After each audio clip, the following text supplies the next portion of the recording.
الحمد لله نحمده ونستعينه ونستغفره ونؤمن به ونتوكل عليه ونعوذ بالله من شرور أنفسنا ومن سيئات أعمالنا من يهده الله فلا مضل له ومن يضلل فلا هادي له وأشهد أن لا إله إلا الله وحده لا شريك له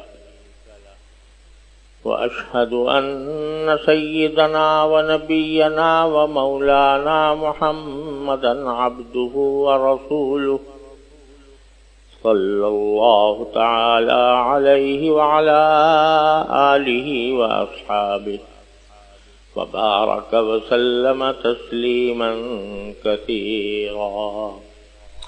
أما بعد فأعوذ بالله من الشيطان الرجيم. بسم الله الرحمن الرحيم.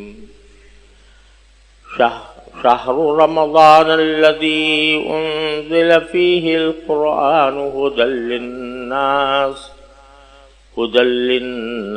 وبينات من الهدى والفرقان فمن شهد منكم الشهر فليصم.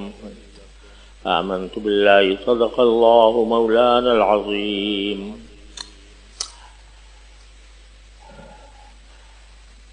میرے محترم بزرگوں، دوستوں اور بھائیوں، السلام علیکم ورحمۃ اللہ تعالی وبرکاتہ۔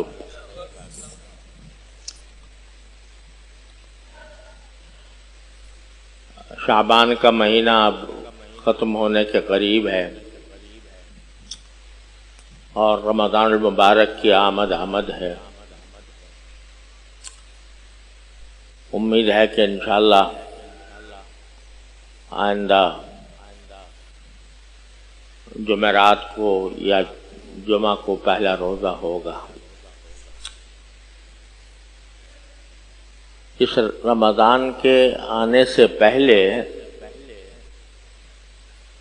ہمیں یہ حکم ہے کہ اس کا شوق و ذوق سے استقبال کریں۔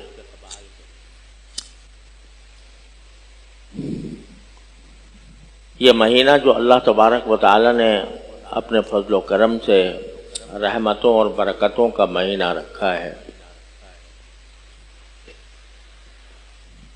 یہ انسان کی اپنی اصلاح کا ایک بہترین کورس ہے، تربیتی کورس ہے، جو اللہ تعالیٰ نے ہر سال اس مہینے میں مقرر فرمایا۔ بات صرف اتنی نہیں ہے کہ یہ مہینہ روزوں کا مہینہ ہے، تراویح کا مہینہ ہے، بلکہ در حقیقت رمضان کے مہینے سے گزار کر اللہ جل جلالہ یہ چاہتے ہیں کہ بندے اس زمانے میں اپنی تربیت کریں، اپنے اعمال اور اخلاق کی اصلاح کریں اور ایک نئی زندگی شروع کریں۔ کئی ہفتوں سے میں اس بات پر زور دے رہا ہوں کہ معاشرے میں جو فساد پھیلا ہوا ہے، چاروں طرف سے ہم فتنوں اور مصیبتوں میں گرفتار ہیں، اس کا واحد علاج یہ ہے کہ ہر بندہ اپنی اپنی جگہ پر خود اپنی اصلاح کی فکر میں لگ جائے۔ تو یہ مہینہ جو آ رہا ہے، یہ اپنی اصلاح کرنے کا ایک بہترین تربیت کا کورس ہے جو اللہ تبارک و تعالی نے مقرر فرمایا۔ خود رسول کریم سرور دو عالم صلی اللہ علیہ وسلم نے شعبان کے آخر میں رمضان شروع ہونے سے پہلے صحابہ کرام کے سامنے خطبہ دیا تھا جس میں آپ نے اس رمضان کی اہمیت بیان فرمائی اور اس مہینے کی خصوصیات بیان فرمائی، تاکہ صحابہ کرام پہلے سے اپنے آپ کو تیار کریں کہ اس رمضان کے مہینے میں وہ زیادہ سے زیادہ اپنی اصلاح کی فکر کریں۔ لہذا رمضان المبارک کا استقبال ایک تو طریقہ اس کا رسمی نوعیت کی ہے کہ بہت سے ملکوں میں اور ہمارے ہاں بھی کچھ جلسے منعقد کیے جاتے ہیں استقبال رمضان کے نام سے، وہ تو ایک رسمی کارروائی ہے، اس کا اتنا زیادہ فائدہ نہیں، لیکن رمضان کا استقبال اور رمضان کی تیاری یہ ہر مسلمان کو یہ چاہیے کہ وہ پہلے اس مہینے کی اہمیت کو محسوس کرے۔ یہ مہینہ کیوں آیا ہے؟ دیکھو تو رمضان کے مہینے میں بھی اسی طرح دن اور رات ہوتے ہیں جس طرح عام مہینوں میں ہوتے ہیں۔ جس طرح عام دنوں میں سورج نکلتا ہے رمضان میں بھی نکلتا ہے، اور دنوں میں غروب ہوتا ہے رمضان میں بھی غروب ہوتا ہے، اور دنوں میں دن اور رات آتے ہیں رمضان میں بھی آتے ہیں۔ دیکھنے کے اعتبار سے کوئی فرق نظر نہیں آتا رمضان کے دنوں میں اور عام دنوں میں، لیکن اللہ تبارک و تعالی نے اس مہینے کو اپنے ساتھ ایک رابطہ اور تعلق کا اور تقدس کا رشتہ اس کے ساتھ قائم فرما دیا کہ رمضان کا مہینہ یہ اللہ تبارک و تعالیٰ کا مہینہ، اور اس کی مختصر اور آسان لفظوں میں تشریح یہ ہے کہ ہم سال کے 11 مہینے اس طرح گزارتے ہیں کہ اس میں زیادہ تر ہماری سوچ بچار اور دوڑ دھوپ کا محور یہ دنیاوی زندگی ہوتی ہے، کھانا کمانا اور سونا جاگنا، اسی میں ہمارے اوقات زیادہ تر اوقات صرف ہوتے ہیں۔ ٹھیک ہے، اس میں اللہ تعالیٰ جن کو توفیق دیتا ہے تو 5 وقت کی نمازیں بھی پڑھ لیتے ہیں، لیکن اگر 5 وقت کی نمازوں کو جوڑ کر دیکھا جائے تو سب ملا کر گھنٹہ 1.5 گھنٹے سے زیادہ نہیں، باقی 23.5 گھنٹے یا 23 گھنٹے یا 24 گھنٹے 23 گھنٹے جو گزرتے ہیں وہ سب ہمارے اپنے ذاتی اپنے کھانے کمانے میں یا اپنے جسم کو آرام دینے میں یا جسم کی تربیت کرنے میں صرف ہوتے ہیں۔ حالانکہ جب انسان کو پیدا کیا گیا تھا تو اللہ تبارک و تعالیٰ یہ فرماتے ہیں کہ وَمَا خَلَقْتُ الْجِنَّ وَالْإِنسَ إِلَّا لِيَعْبُدُونَ، میں نے جنات اور انسانوں کو صرف اس کام کے لیے پیدا کیا تاکہ وہ میری عبادت کریں۔ تو اصل مقصد جب زندگی کا عبادت ہوا تو ہونا تو یہ چاہیے تھا کہ 24 گھنٹے ہی عبادت ہوتی، زیادہ سے زیادہ تھوڑا وقت کھانے پینے کے لیے نکال لیا جاتا، تھوڑا وقت جو ہے وہ اپنے بشری حاجتوں کو پورا کرنے کے لیے نکال لیا جاتا، گھنٹہ 2 گھنٹہ 2.5 گھنٹہ، باقی سارا وقت عبادت میں خرچ ہوتا۔ لیکن اللہ تبارک و تعالیٰ نے یہ کرم فرمایا کہ یہ کہہ دیا کہ بھائی عبادت کے لیے دن میں تو ہم تمہارے اوپر 5 نمازیں بس فرض کرتے ہیں، 5 نمازیں پڑھ لیا کرو، اور باقی اوقات میں تم اگر کھاؤ کماؤ گے بھی اور اچھی نیت سے کھاؤ کماؤ گے، صحیح طریقے سے کھاؤ کماؤ گے تو ہم اس کو بھی عبادت میں شمار کر لیں گے۔ یعنی جیسے تجارت ہے یا ملازمت ہے یا زراعت ہے، یہ اپنی ذات میں تو عبادت نہیں ہے، یہ تو انسان کے اپنے پیٹ کے لیے انسان یہ کام انجام دیتا ہے. لیکن اللہ تعالیٰ نے فرمایا کہ اگر تم اچھی نیت سے کام کرو گے کہ بھئی میں اپنے نفس کا حق ادا کر رہا ہوں، اپنے گھر والوں کا حق ادا کر رہا ہوں، اور حلال طریقے سے کمائی کر رہا ہوں، اور جو کمائی کروں گا وہ حلال طریقے سے کروں گا، حرام سے اپنے آپ کو بچاؤں گا، تو اللہ تبارک و تعالیٰ نے اپنے فضل و کرم سے اس کو بھی عبادت شمار کر لیا. حقیقت میں عبادت نہیں تھی.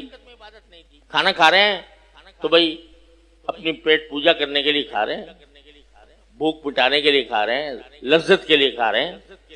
لیکن اللہ تبارک و تعالیٰ فرماتا ہے جب میری ذکر کے ساتھ اور صحیح نیت سے اور صحیح طریقے سے سنت کے مطابق کھانا کھاؤ گے تو ہم نے تمہیں کھانا کھانے کو بھی عبادت قرار دے دی. اللہ تعالیٰ کا یہ فضل و کرم ہے.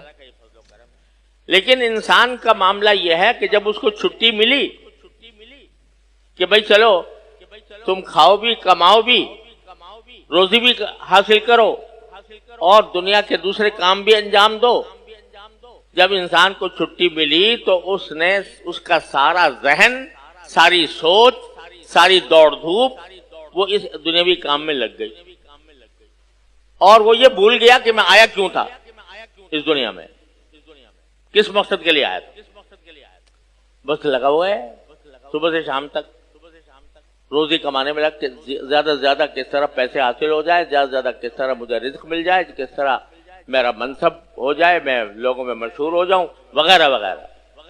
اس دوڑ دھوپ میں سارا وقت گزارا.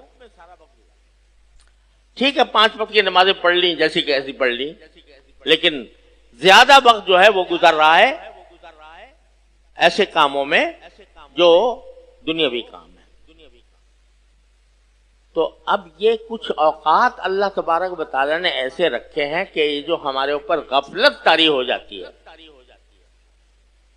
عام دنوں میں غفلت طاری ہو جاتی ہے کہ بھئی بھول بیٹھتے ہیں ہم، مارے باندھے کسی طرح نماز کا وقت آیا، کھڑے ہو کر جلدی سے کوئی نماز پڑھ لی، بس باقی اور سارا وقت جو ہے ہمارا، ساری دوڑ دھوپ، ساری سوچ بچار وہ مرکوز ہو جاتی ہے دنیا کے کام.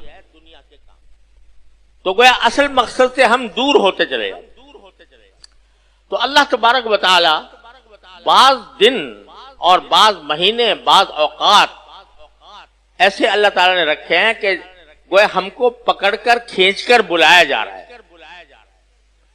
دنیا کے کام میں ہم لگے ہوئے ہیں صبح سے شام تک. تو ایک مہینہ اللہ تبارک و تعالیٰ نے ایسا رکھ دیا کہ ارے بھائی کہاں بھاگے جا رہے ہو، تھوڑی دیر کے لیے میرے پاس آ جاؤ، تھوڑا وقت جو ہے وہ میرا قرب حاصل کرنے کے لیے خرچ کر لو، میرے پاس آ جاؤ. یہ اصل اس رمضان کا فلسفہ یہ ہے کہ ہم عام 11 مہینوں کے اندر جن مشغولیات میں محو رہتے ہیں، ان مشغولیات سے تھوڑی دیر اپنے آپ کو جتنا ہو سکے فارغ کر کے اپنا ذہن، اپنا دھیان، اپنی فکر، اپنی سوچ اللہ تبارک و تعالی کا قرب حاصل کرنے کی طرف مرکوز کر دیں. یہ ہے اصل مقصود رمضان کا. بھئی کھانا جو ہے وہ بے شک تمہارے لیے جائز تھا، لیکن ضرور اب 1 مہینہ ہم تمہیں ایسا دیتے ہیں کہ تم کھانا نہیں کھاؤ گے، دن میں نہ کچھ کھاؤ گے نہ کچھ پیو گے. یہ دن کا وقت تم بھوکے رہ کر، پیاسے رہ کر گزارو گے. کیوں لکھا جا رہا ہے بھوکا پیاسا؟ تاکہ یہ بھوک اور پیاس جس نے 11 مہینے تمہارے کھائے تھے، جس نے 11 مہینے تمہیں اس کام کے اندر مصروف رکھا تھا اور اللہ تعالی سے تم دور ہونے لگے تھے، تو اب ہم تمہیں اس بھوک اور پیاس کا مزہ چکھانا چاہتے ہیں جس نے تمہیں اتنے 11 مہینے تک اپنے کام میں مصروف رکھا تھا. اب تھوڑا اس کو چھوڑ کر آ جاؤ اور اپنی فکر، اپنی سوچ، اپنا دوڑ دھوپ کا محور اللہ تعالیٰ کے قرب کو بنا دے، اس لیے آ رہا ہے بھائی۔ صرف اتنی بات نہیں کہ روزہ رکھیں گے دن میں اور رات کو تراویح پڑھ لیں گے، بلکہ اس مہینے کو زیادہ سے زیادہ اللہ جل جلالہ کی عبادت میں صرف کروانا مقصود ہے۔ اس کے لیے ضروری ہے کہ ہم اس کی اہمیت یہ سمجھیں کہ ہم اللہ تعالیٰ سے دور ہٹے چلے جا رہے تھے، اللہ تعالیٰ نے اپنے فضل و کرم سے کھینچ کر ہمیں رمضان میں اپنے پاس بلایا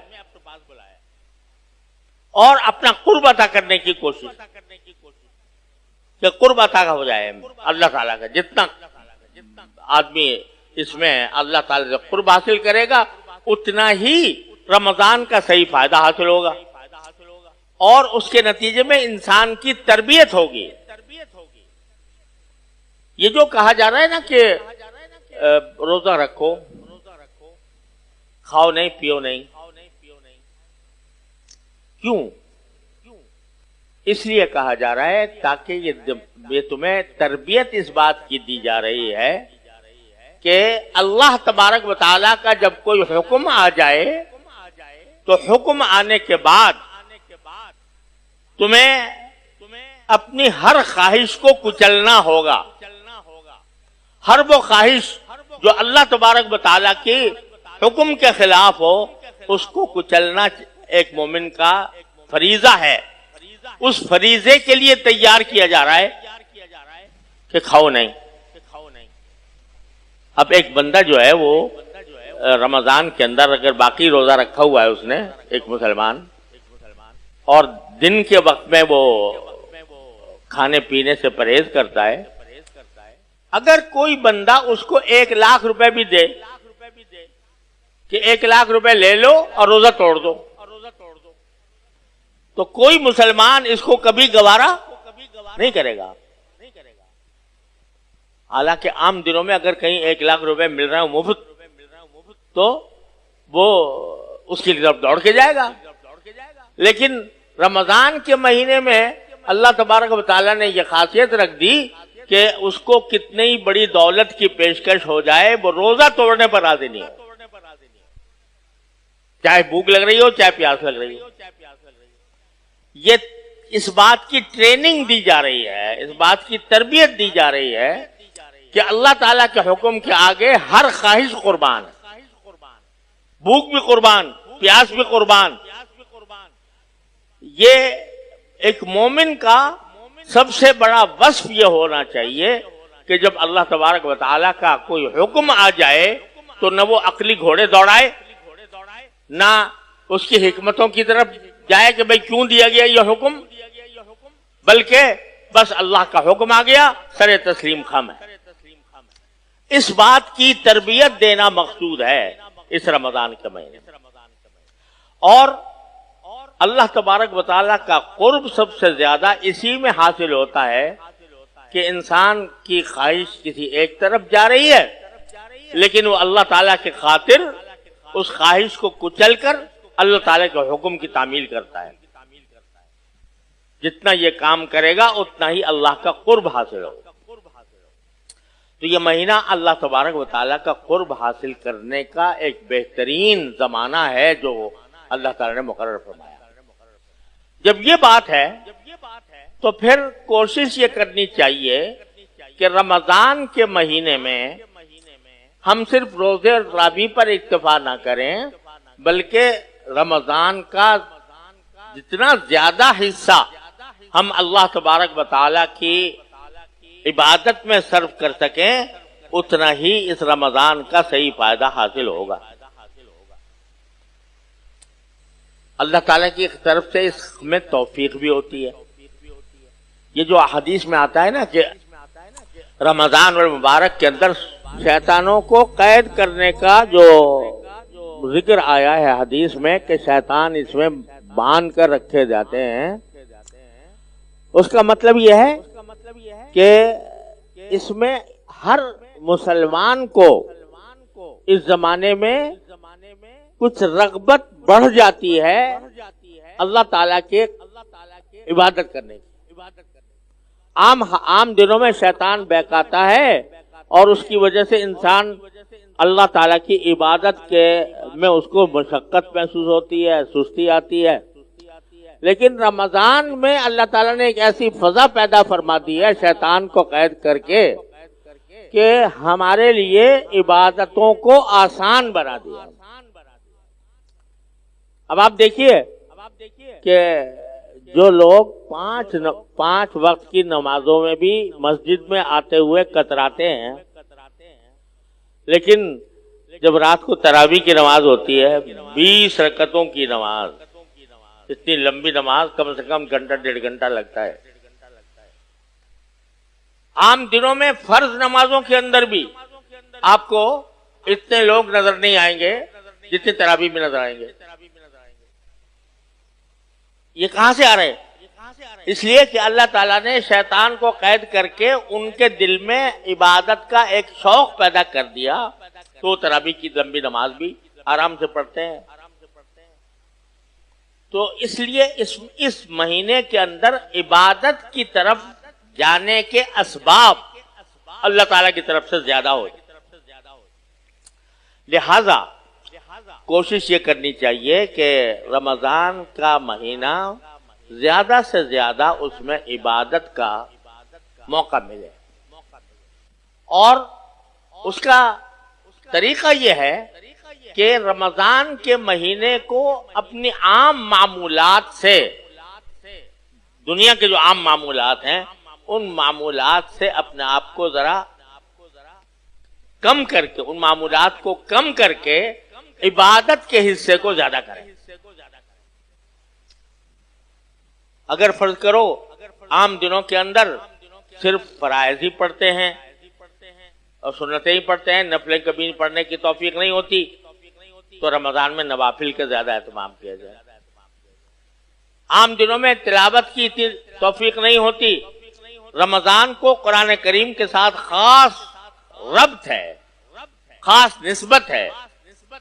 نازل کیا گیا قرآن اسی مہینے میں، اور اس مہینے میں ہر سال حضرت جبریل امین علیہ السلام حضور اقدس صلی اللہ علیہ وسلم کے پاس تشریف لاتے اور قرآن کریم کا دور کیا کرتے تھے حضور اقدس صلی اللہ علیہ وسلم کے ساتھ. کیا منظر ہوگا کہ جبریل امین ایک طرف پڑھ رہے ہیں قرآن اور ایک طرف نبی کریم صلی اللہ علیہ وسلم تلاوت فرما رہے ہیں. تو یہ قرآن کو خاص نسبت ہے رمضان المبارک. لہذا اس میں قرآن کریم کی تلاوت عام دنوں سے زیادہ کرنے کی فکر کر رہے ہیں. عام دنوں سے زیادہ.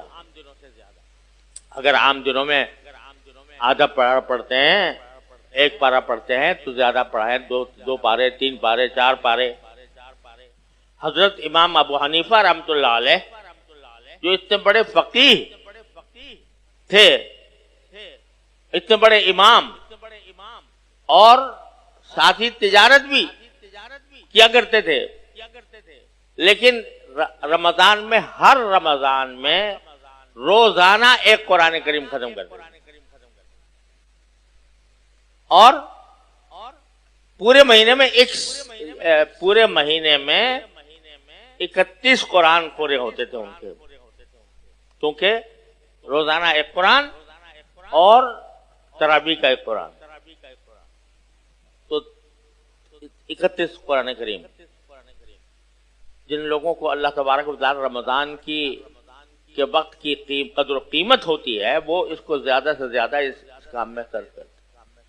تو عام دنوں سے زیادہ تلاوت اس زمانے میں ہونی چاہیے. اور تلاوت تو ہے ہی، لیکن ایک پہلو یہ ہے کہ قرآن کریم کو سمجھنے کی فکر. تلاوت تو ہم بے شک کر لیتے ہیں، لیکن کتنے لوگ ہیں کہ جو واقعتاً سمجھنا چاہتے ہیں کہ قرآن میں کیا لکھا ہے. حیرت انگیز بات ہے کہ اللہ تعالیٰ نے یہ قرآن نازل کر کے ہمیں دیا ہوا ہے 1400 سال سے، اور اس کو ہدایت کا ایک پیغام قرار دے کر نبی کریم صلی اللہ علیہ وسلم پر اس کو اتارا گیا. اور یہ 1400 سال سے الحمدللہ ایک حبے، ایک شوشے، ایک نقطے کی تبدیلی کے بغیر جوں کا توں ہمارے پاس محفوظ ہے۔ لیکن ہم نے اٹھا کر اس کو الماری کے طاق میں رکھا ہوا ہے، اور اس کو کبھی یہ فکر پیدا نہیں ہوتی کہ آخر میں سمجھوں تو صحیح کہ قرآن نے اس پیغام ہدایت میں مجھ سے کیا فرمایا۔ میں مثال دیا کرتا ہوں کہ اگر آپ کے پاس آپ کے کسی محبوب شخص کا، کسی دوست کا، کسی عزیز کا کوئی خط آئے اور لفافے میں بند ہو، تو کیا آپ یہ گوارا کریں گے کہ اس خط کو اٹھا کر الماری میں رکھ دیں اور کبھی اس کو کھول کر پڑھ کر نہ دیکھیں کہ کیا لکھا ہے اس میں اور کیا مقصود ہے اس خط کا؟ انسان کو چین نہیں آئے گا۔ ایک باپ کا خط بیٹے کے نام آیا یا بیٹے کا خط باپ کے پاس گیا، اسے چین نہیں آئے گا اس وقت تک جب تک کہ وہ اس خط کو پڑھ کر سمجھ نہ لے کہ کس میں کیا لکھا ہے۔ لیکن قرآن عظیم اللہ تعالیٰ کی ہدایت کا یہ پیغام، یہ خط جو اللہ تعالیٰ نے پوری انسانیت کے لیے بھیجا ہے، اس کو ہم نے اس طرح اٹھا کے رکھا ہوا۔ اس کا استعمال کیا ہے کہ جب دلہن رخصت ہوگی تو اس کا سایہ اس کے اوپر ڈال دیں گے، جب کہیں لڑائی جھگڑا ہوگا تو قرآن کو بیچ میں لا کر اور اس کے اوپر حلف اٹھا لیں گے۔ یہ اس کا مصرف ہے جس کو اللہ تبارک و تعالیٰ نے ہدایت کا ذریعہ بنایا۔ آج ہمارے تمام مسائل کی بنیادی جڑ یہ ہے کہ ہم نے قرآن کو چھوڑ رکھا ہے۔ تو کم از کم اس رمضان کے مہینے میں بھائی، اس رمضان کے مہینے میں تو یہ کم از کم جذبہ پیدا کر لیں کہ تلاوت بھی کریں گے اور کچھ وقت، تھوڑا سا وقت اپنی 24 گھنٹوں میں سے قرآن کو سمجھنے میں لگائیں گے۔ اللہ تعالیٰ کے فضل و کرم سے علماء کرام نے ہر زبان میں چھوٹی بڑی ہر طرح کی تفسیریں لکھ دی ہے اور مہیا ہیں۔ ان تفسیروں کی مدد سے اگر فرض کرو کسی تفسیر کو، اچھی تفسیر کو لے لو، آج کل کے ماحول میں میرے والد ماجد قدس اللہ تعالیٰ سرہ کی تفسیر معارف القرآن بہت ہی جامع اور بہترین تفسیر ہے، اس کو اپنے سامنے رکھ کر سمجھ لو کہ میں روزانہ اس کے 10 صفحے پڑھا کروں